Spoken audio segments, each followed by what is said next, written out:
La crise des opioïdes ravage toute l'Amérique du Nord. C'est le scandale médical le plus honteux de notre époque. Imaginez un instant, vous prenez un médicament, confiant que ce médicament est le fruit d'efforts scientifiques assez minutieux, d'essais cliniques assez rigoureux, qu'il a été conçu finalement pour vous guérir. Mais que se passe-t-il lorsque cette confiance s'effondre? Lorsque les scandales comme le Mediator ou encore la Dépakine révèlent une réalité beaucoup plus sombre. Le remède qui était censé finalement vous guérir devient tout de suite un cauchemar. Comment naviguer dans ce monde du Big Pharma où la confiance est mise à mal et où chaque pilule peut cacher un danger insoupçonné? Purdue Pharma est accusé d'être l'une des causes de cette épidémie avec son ancien produit vedette, l'Oxycontin. Très souvent, les gens pensent que nous qui travaillons dans l'industrie pharmaceutique, nous sommes d'une manière ou d'une autre reliés à ces scandales. Pour les uns, nous savons tout. Pour les autres, nous faisons partie du système. Le lobby pharmaceutique, c'est nous. Cette vidéo, c'est pour vous. On a 2-3 petites choses à clarifier, donc restez là, on va décortiquer tout ça ensemble.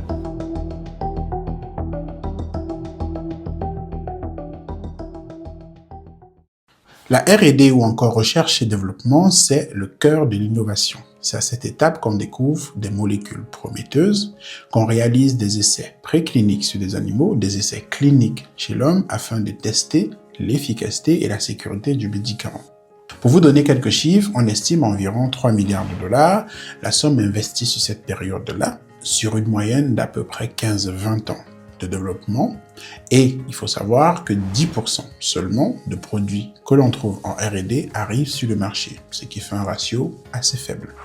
Toutes ces étapes conduisent à la constitution d'un énorme dossier que l'entreprise pharmaceutique présente aux autorités sanitaires des pays où elle souhaite commercialiser son produit. Ces autorités relisent dans le dossier et décident ou pas d'octroyer ce qu'on appelle une autorisation de mise sur le marché. Une fois que l'autorisation de mise sur le marché est obtenue, l'entreprise a donc la possibilité de produire son médicament en masse.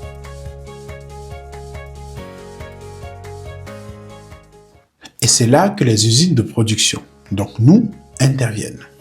Elles ont pour objectif de produire à grande échelle le médicament qui a été autorisé. Elles n'ont pas le droit de faire ce qu'elles veulent, elles produisent exactement ce qui est autorisé. Si on vous a dit 1 gramme de sucre, c'est 1 gramme de sucre et non 1,1 gramme. C'est 1 gramme, point barre. À ce stade de la vidéo, il y a une information essentielle à retenir. Il faut faire la distinction entre la R&D avant l'autorisation de mise sur le marché et la production après l'autorisation de mise sur le marché. Nous sommes sur 2 domaines de compétences complètement différents. Maintenant, lorsqu'un scandale éclate, c'est qu'il y a eu un manquement ou une duperie dans l'un ou dans l'autre secteur avec ou pas la négligence des agences réglementaires ou les agences de santé. Je vais donc détailler cette partie en prenant en exemple quelques scandales sanitaires assez retentissants. Commençons par les scandales liés à la partie R&D. Nous avons le Mediator et l'Oxycontin. Le Mediator est très connu en France car très médiatisé, le scandale a éclaté en 2009 il me semble. L'Oxycontin un peu moins mais très connu aux États-Unis. J'en parlais déjà dans une de mes vidéos qui va s'afficher quelque part à l'écran. Je vous recommande d'aller sur Netflix et regarder des documentaires et des films qui ont été réalisés, c'est très intéressant. Dans les 2 cas, il y a une falsification volontaire des données afin de minimiser les effets secondaires qui étaient déjà remontés lors des études cliniques chez l'homme et bien après la mise sur le marché de ces médicaments. La firme Servier est une firme délinquante et que ce à quoi nous avons assisté avec l'affaire du Mediator n'est pas un acte d'erreur, d'appréciation, de la difficulté de la pharmacovigilance, de son exercice, mais bien un acte délibéré de pharmacodélinquance. Malgré la connaissance qu'ils avaient des risques encourus depuis de très nombreuses années, ils n'ont jamais pris les mesures qui s'imposaient et ainsi trompé les consommateurs du Mediator. Le Mediator est un antidiabétique qui a commencé à être prescrit dans les années 90 comme coupe-faim. Dès les études cliniques, les données montraient que ce médicament entraînait des maladies cardiaques graves, mais cela n'a pas empêché le laboratoire Servier de commercialiser son produit. En France, seulement, on recense plus de 1500 voire 2000 morts.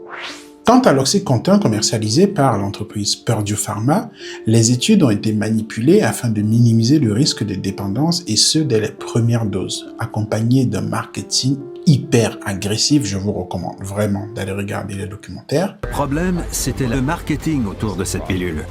Chantal Lavigne et Joanne Bonneau ont remonté le fil de l'une des campagnes de promotion les plus réussies de l'histoire de l'industrie pharmaceutique et des problèmes qui en ont suivi.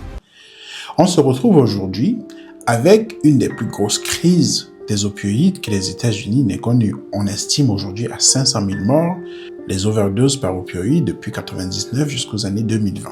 Seulement qu'aux États-Unis, l'an dernier, 72 000 personnes sont mortes. Ce qui n'est pas négligeable. Et là, vous vous dites sans doute, mais que font les agences de santé? Comment elles ont pu passer à côté de ces informations? Et c'est là que pour moi réside le nœud du problème. Premièrement, il faut savoir que si moi je suis chercheur et que je collecte mes données, je peux les manipuler comme je veux finalement. Et si je les manipule très bien, vous avez beau être compétent, vous avez sans doute des techniques, mais il est possible que je passe entre les mailles du filet. Sauf que, dans le cas de ces deux scandales, ce qui a été reproché aux agences de santé françaises et aux agences de santé américaines, c'est la lenteur de leur réactivité. Malgré les informations qui remontaient, ils auraient pu collecter ces informations et dire « Oh, stop, il y a quelque chose qui remonte par mesure de prudence. On arrête la commercialisation afin de comprendre ce qui se passe. » Visiblement, ça n'a pas été le cas. L'Agence nationale de sécurité du médicament a elle aussi été condamnée, 303 000 € d'amende. Elle ne fera pas appel de la décision pour tenter de restaurer le lien de confiance avec les Français, dit-elle.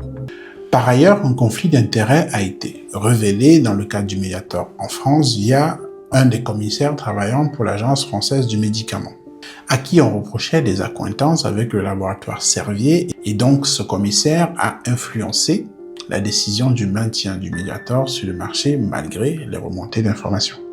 Pour information, l'Oxycontin est toujours en vente aux États-Unis à l'heure où je vous parle. Suite au scandale, les autorités ont exigé au laboratoire Purdue Pharma de retirer sur l'étiquette de leur boîte la mention « sans accoutumance ».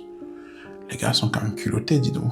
Si des scandales peuvent survenir pendant les phases de R&D, il faut savoir que les usines de production, après l'autorisation de mise sur le marché, ne sont absolument pas en reste en termes de scandale. En 2008, l'Agence américaine de santé, la FDA, reçoit des informations concernant des cas de personnes qui seraient décédées suite à une réaction allergique après l'administration d'un médicament, l'héparine, qui est un anticoagulant très utilisé dans certaines pathologies. Après enquête, on s'est rendu compte que le fabricant avait, pour des raisons commerciales, remplacé une partie de l'héparine qui se fabrique à partir d'intestin de porc par un dérivé de la chondroïtine sulfate. En gros, le fabricant, tout seul dans son coin, décide de rajouter dans son héparine un produit, on appelle ça des produits de remplissage. C'est-à-dire qu'il va augmenter ses volumes de production. Il s'est dit, pourquoi pas utiliser un anticoagulant autre que l'héparine. Il s'est donc tourné vers quelque chose de moins cher. Parce que l'intestin de porc, il en faut beaucoup pour faire de l'héparine. Il s'est dit, ah non, un dérivé de la chondroïtine sulfate, parfait. 1 plus 1 est égal à 2. Un anticoagulant plus un anticoagulant, ça donne des anticoagulants. Il s'est dit, balançons tout dedans. En 2007, la mère de Kendra, Catherine Nia, a reçu de l'héparine durant son opération du cœur. Mais le produit n'a pas fait l'effet. Et le sang de Catherine ne s'est pas fluidifié.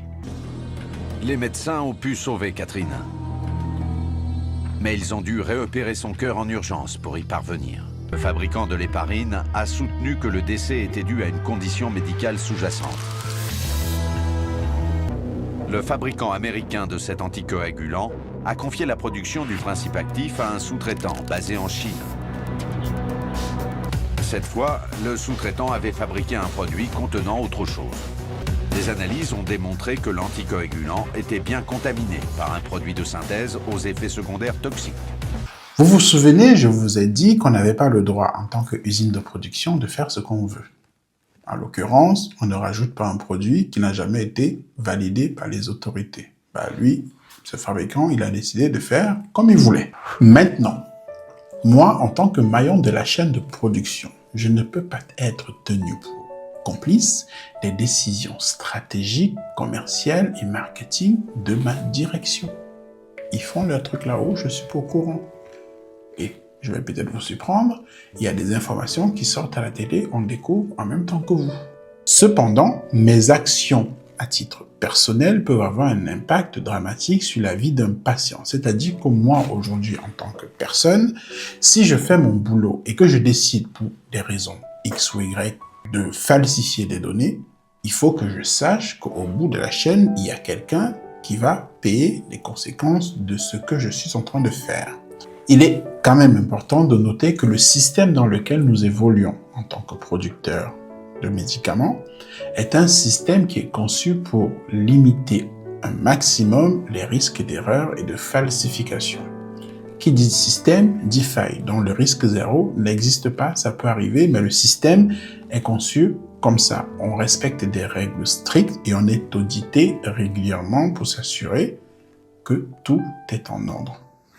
Si les médicaments font de plus débat et que des personnes se tournent de plus en plus vers des médecines alternatives traditionnelles à base de plantes, il faut quand même avoir l'honnêteté d'admettre qu'on soit débarrassé des pathologies telles que la polio, de voir une amélioration considérable de l'espérance de vie des personnes atteintes de VIH, les avancées faites sur l'immunothérapie dans le traitement des cancers. En fait, il y en a plein d'autres, on peut passer la journée à les énumérer. L'industrie pharmaceutique n'est ni toute noire, ni toute blanche. Nous venons de le voir, elle sauve des vies, elle en détruit aussi. Maintenant, comment est-ce qu'on fait pour réconcilier ces deux réalités? Faut-il plus de lois, plus de contrôle, plus de sanctions? Dites-le moi en commentaire et je vous dis à la prochaine pour une nouvelle vidéo. Ciao!